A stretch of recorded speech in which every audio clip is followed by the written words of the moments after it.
Hi there, Misty here. It is August 22nd, 2026. Sorry I haven't done an update in a while, especially after my last one was kind of concerning. I am feeling better. I had an appointment to get a scope done of my lungs. So they put a camera, excuse me, up through my nose and down into my lungs. They actually put a bunch of liquid into my lungs and suck it out so that they can take samples of the cells and send it away for testing. I don't have the results of that back yet. It's kind of scary, the idea of getting liquid put into your lungs, but they said that I would cough quite a bit for a while after the procedure, but I didn't. I coughed, but not as much as I expected I would. I seem to have a bit of a cough today, but my cough is a lot different than the last video. The last video was kind of a hack that was just, when it started, it was just really hard to stop. And now it's kind of a more gentle cough. I'm sure I'll probably end up coughing during the video at some point and you'll hear it, but it's definitely better than it was. The respirologist did say that she didn't really see anything that would be causing the breathing problems. So if nothing comes back from the cultures or whatever they call them, then I guess we're still left in the unknown cause of it, which is kind of scary because if we don't know what causes it, then how do we prevent it happening again? Yeah, I don't know. Anyways, I am feeling a lot better than I was. The cough is milder and different. My breathing, I can wander around the house and I don't need to take as many breaks as I did in the last video. Although I still huff and puff and I get shaky pretty easy, it's not anywhere near as bad as the last one.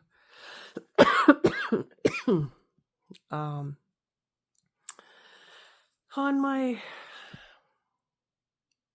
last chemo, which was 3 weeks ago, just over 3 weeks ago, almost 3.5 now actually, that type of medicine can cause neuropathy in hands and feet, and I did, even though I wasn't really accepting it at the time, I think I noticed it starting really within hours after that treatment was done, and by the next day I was like, yeah, I think this is the neuropathy. But I had been having issues in my feet before that, so I was thinking that it was just the other issues, but there's definitely neuropathy there. I still have it. During the day, it probably bothers me about a level 2 on a scale of 1 to 10. I don't do a lot of walking, so I don't know how my feet would be if I tried to do a lot of walking, but the little bit that I do, it's bothersome, but I can mostly ignore it. When it's mostly bothersome is at night when I'm trying to sleep. I find it very irritating. My feet really bother me at night,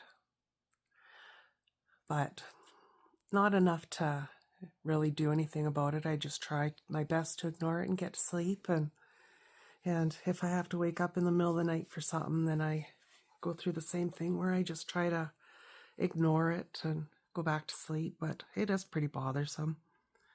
I don't know if it's because they're touching each other. I try to lay with my feet not like on my side, not stacked, so that they're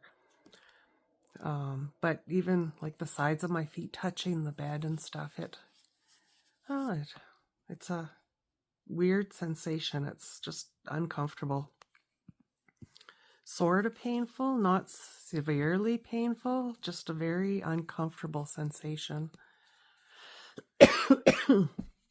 The other thing I'm noticing is when we got back from that trip for that procedure, I was exhausted. It was a good 5 or so hour trip there, then the day of the procedure, and then another trip home.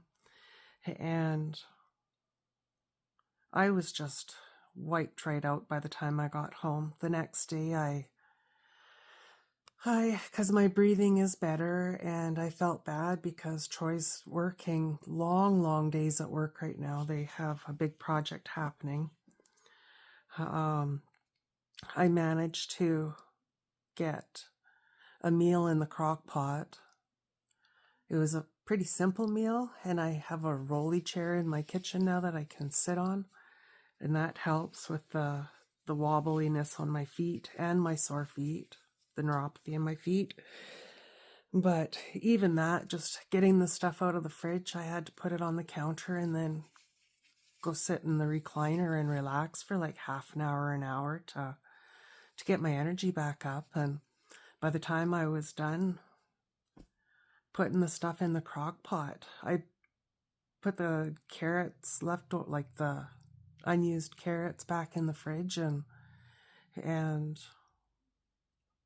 don't know, anything that needed to go in the fridge I put in the fridge, and the rest of the stuff I just turned the crock pot on and left it on the counter, and I went to bed. I was exhausted. I was so exhausted, but I knew I would be very, very grateful to have that meal ready. The next day, so that would have been Wednesday. We come home. Thursday, I was really exhausted and made that crock pot. Friday, yesterday, I was still pretty exhausted, so I really did very little, but I didn't nap as much. And I am feeling exhausted, and I got cold sores all along the side of my mouth, which is always to me a sign of being very run down. So I guess I just need to really take it easy and rest a lot, and hope to hear good news back from all my doctors, so that, well, I would like to know what the heck caused this breathing issue so that we don't do it again.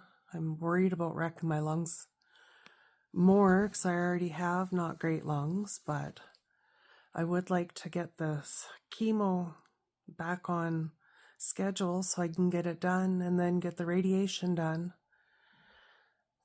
Two reasons I don't want to postpone it, because I worry that it will change the